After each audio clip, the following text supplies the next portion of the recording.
This is a demonstration of the XCS data mapper from Pilotfish Technology. The data mapper is a tool for performing generalized logical data transformation between any input format and any output format. It can be used either by itself or as a part of the XCS EI Console integrated development environment for interfaces. The mapper is divided into three panels.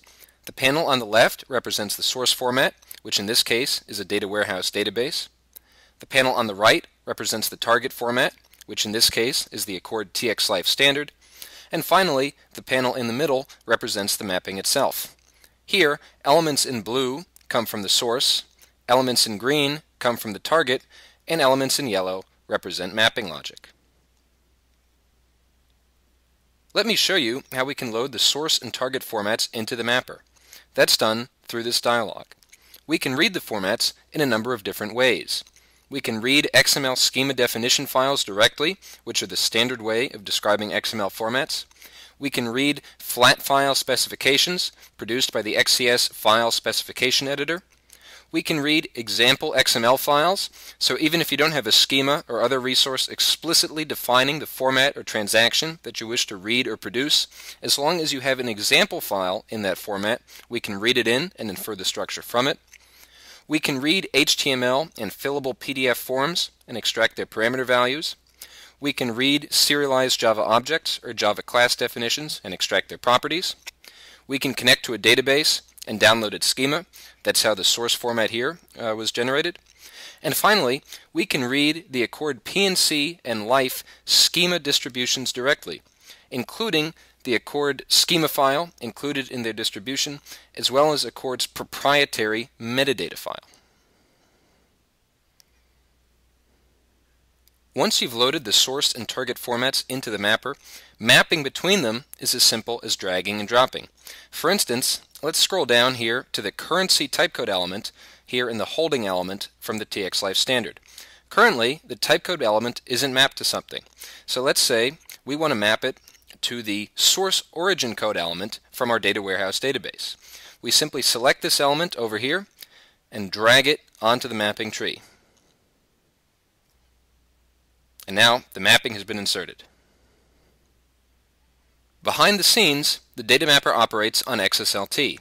At every point in the mapping process, the user has full access to the entire range of XSLT structures and functions through this tool palette up here. XSLT is a computationally complete language, which means it can support any mapping, no matter how complex or sophisticated. Using this tool palette, the user can implement any kind of looping, referencing, ID generation, calculation, and so forth. We also have the ability to call out to custom Java modules to perform data enrichment or specialized computation.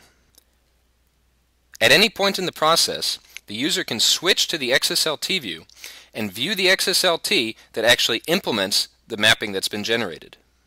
This window is a full-featured XSLT editor with syntax highlighting, code completion, and error highlighting. Any changes made in the drag and drop view are immediately reflected here in the XSLT view and vice versa. For instance, if we look at the currency typecode element, we see that we've inserted a call of an XSLT value of instruction that at runtime will select the value of the source origin code element from our source system and insert it into the output document. In addition to this generalized functionality, the mapper has a great deal of functionality that is designed specifically for the Accord standard.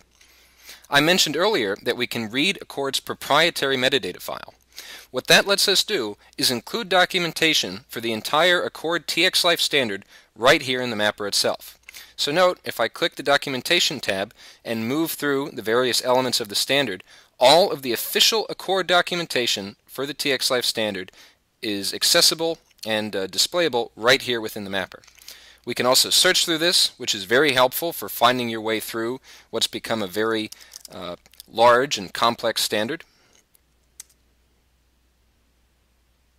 In addition to the documentation, reading the metadata file allows us to read all of the allowable Accord typecode values. As an example, that currency typecode field that we mapped earlier has a typecode data type. Chances are, however, that the values of source origin code used in our data warehouse database won't correspond to the allowable values for that typecode field in the Accord standard. So what we can do is go up here to the tool palette and drag down a tabular mapping element onto the source origin code field. We'll define a new mapping. We'll call this currency mapping. And now here on the right, we see all of the allowable Accord typecode values for the currency typecode data type right here on the right. And so mapping to the corresponding values in our source system is simply a matter of typing them here on the left. So we'll just do a simple example here, map a few currencies, and let's say we'll default this to Canadian dollar. Click OK, select the mapping, and there it is. It's been inserted. If we now switch to the XSLT view, we can see how this mapping has actually been implemented under the covers. So we've inserted a template call to our currency code tabular mapping displayed there, and if we scroll down to the very end of the file, we can see the actual implementation of the mapping that we defined right here, defaulting to the Canadian dollar and so forth. Now, one problem that's frequently faced by organizations looking to use the Accord TXLife standard is that of extensions. Often, it's necessary to add new custom elements to the Accord standard to store information that's necessary for communication but isn't yet part of the official dataset. The data mapper includes the ability to define and manage these extensions from within the same interface. What I'll do is switch the mapper to editing mode. And what we've done now is displayed the underlying structure and data types behind all of these fields right here in the mapper. So what I can do is right-click on any of the Accord data type elements, go here to Extend Target Format, and now I can add attributes, fields, and elements within the format, as well as add typecode elements, delete existing elements in the Accord standard, and so forth. All of these extensions that are defined here within the mapper are stored independently of the official Accord schema definition, and so they can be shared among other mappings in your organization. Additionally, this means that they don't have to be redefined when a new version of the Accord standard is released. You simply point the mapper to the new version of the standard, it'll load it into the mapping window, and it will automatically apply the stored extensions that you've defined against the new version of the standard. Finally, the mapper also provides useful functionality for collaborative development. Every element in the source and target formats can have multiple sets of notes associated with it. These notes are viewable to anyone editing this mapping on any machine at any time in the future, and thus they're a great way to store documentation about the source and target formats right where it will be most useful and needed.